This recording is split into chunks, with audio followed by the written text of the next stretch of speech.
Bismillahirrahmanirrahim. Assalamualaikum warahmatullahi wabarakatuh.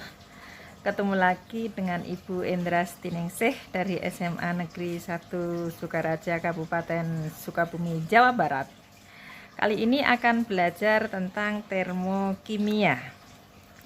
Tujuan pembelajaran mengenai termokimia yang sekarang dipelajari, yang pertama adalah menjelaskan pengertian entalpi suatu zat dan perubahannya, dan yang kedua menjelaskan reaksi eksoterm dan reaksi endoterm.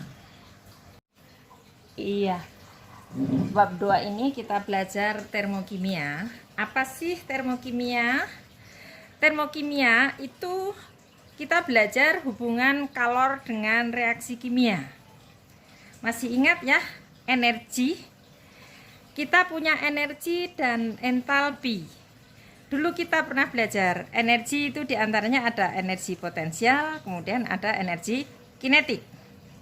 Kemudian kita sekarang kenal apa yang namanya entalpi. Lambangnya adalah H. Yang disebut entalpi adalah energi yang dimiliki suatu benda, energi apapun itu. Entalpi itu tidak dapat diukur. Yang dapat diukur adalah perubahannya. Perubahan entalpi. Perubahan itu delta, entalpi itu H. Jadi perubahan entalpi dirumuskan delta H.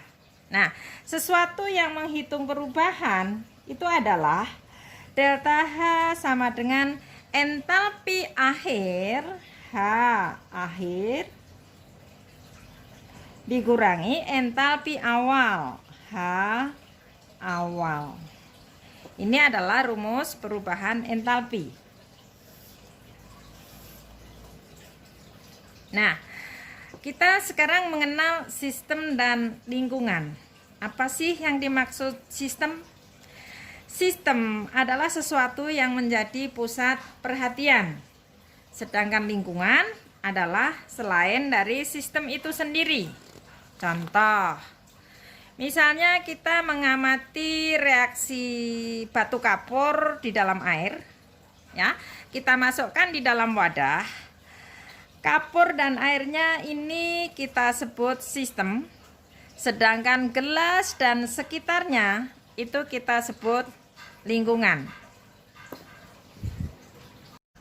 Anakku sekalian, Ibu akan menjelaskan mengenai perbedaan reaksi eksoterm dan reaksi endoterm.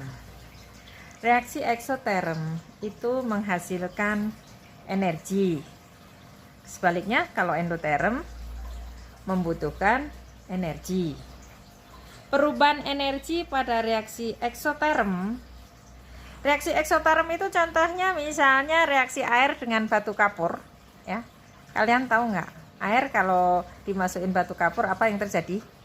Kalau dipegang tangan kita terasa panas. Artinya sistemnya adalah air dan kapur. Nah, air dan kapur itu dipegang oleh tangan kita menjadi panas.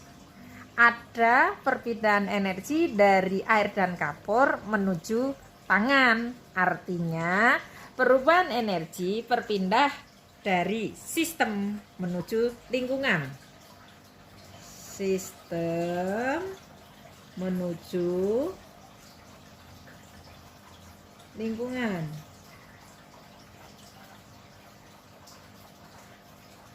Nah, kemudian energi sistem itu sendiri, karena kan energinya berpindahnya dari sistem, berarti semakin lama sistem itu semakin berkurang energinya.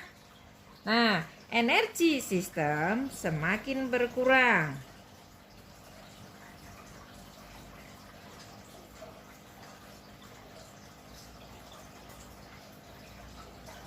Untuk reaksi endoterm kebalikannya. Perubahan energi ini dari lingkungan menuju sistem.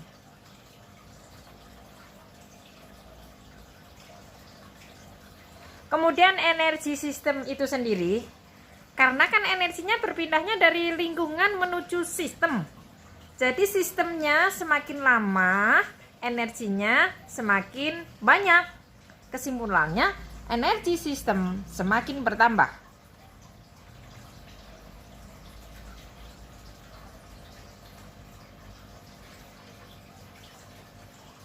Seperti itu.